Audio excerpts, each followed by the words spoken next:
ஓம் நம சிவாய. உறவுகள் அனைவருக்கும் அன்பு வணக்கம். எல்லோரும் நலமாக இருக்கிற நினைக்கின்றேன். எல்லோரும் நலமாக இருக்க வேண்டும் என்று எல்லாம் இறைவனை பிரார்த்தித்தவனாக வளமை போன்ற ஒரு குரலை காணொலி வடிவிலே பதிவிட்டு வருகின்றேன். அந்த வகையில் இன்றைய தினம் நாங்கள் காண்க இருக்கின்ற குரல் 1330 குரலிலே 441வது குரலாக அமையிருக்கின்றது. அதிகாரம் பெரியாரை துணைக்கோடல் என்பதாக அமைந்திருக்கின்றது. நல்லொரு குரலாகவும் நல்லொரு உரையாகவும் அமைந்திருக்கின்றது. பார்ப்போமாக இருந்தால், அறனறிந்து மூத்த அறிவுடையார் கேண்மை திறனறிந்து தேர்ந்து கொள்ளல். அறனறிந்து மூத்த அறிவுடையார் கேண்மை திறனறிந்து தேர்ந்து கொள்ளல் என்பதாக அமைந்திருக்கின்றது.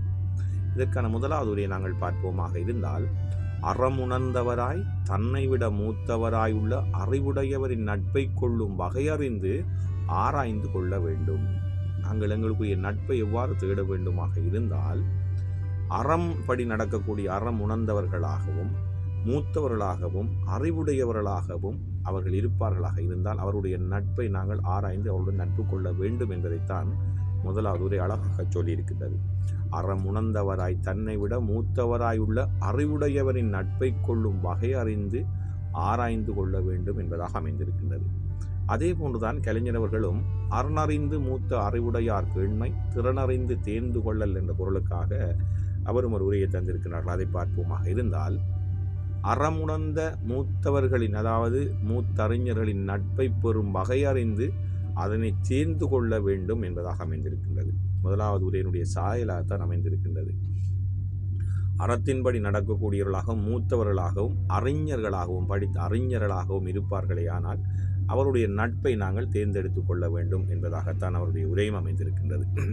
அறமுணர்ந்த மூத்தறிஞருடைய நட்பை பெரும் வகை அறிந்து அதனை தேர்ந்தெடுத்து கொள்ள வேண்டும் என்பதாக அமைந்திருக்கின்றது.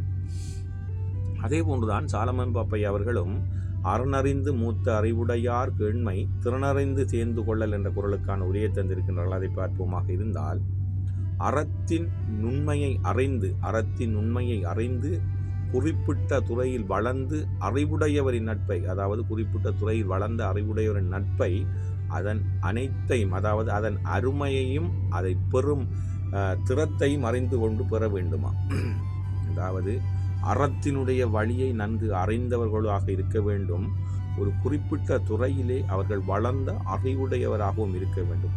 அவ்வாறானவர்களின் நட்பை, அவருடைய அருமை அறிந்து நாங்கள் அந்த நட்பை பெற்றுக்கொள்ள வேண்டும் என்பதைத்தான் அவருடைய உரையும் அழகாக சொல்லியிருக்கின்றது.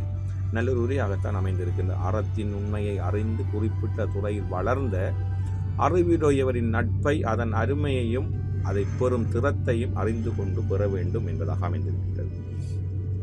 உண்மையிலே இன்றைய குரலுக்காக அறனறிந்து மூத்த அறிவுடையார் கேண்மை திறனறிந்து தேர்ந்து கொள்ளல் என்ற குரலுக்கான 3 உரைகளையும் பார்த்து நல்ல உரைகளாக அமைந்திருக்கின்றது. நாங்கள் எங்களுடைய நட்பை எவ்வாறு சேர்ந்து கொள்ள வேண்டுமாக இருந்தால், நல்ல அறிவுடையவராக நேர்மையானவராக, அதாவது அறத்தின் வழி நடக்கக்கூடியவர்களாக மூத்தவர்களாக அறிவுடையவர்களாக இருப்பார்களையாக இருந்தால் நாங்கள் அவருடன் நட்பு கொள்ளலாம் என்பதைத்தான் இந்த குரல் அழகாக சொல்லியிருக்கிறது. நல்லொரு குரலாகவும் நல்லொரு உரையாகவும் அமைய பெற்றிருக்கின்றது. அறனறிந்து மூத்த அறிவுடையார் கேண்மை திறனறிந்து தேர்ந்து கொள்ளல். ஓம் நம சிவாய. நன்றி, வணக்கம். அடுத்த குரலை சந்திக்கலாம்.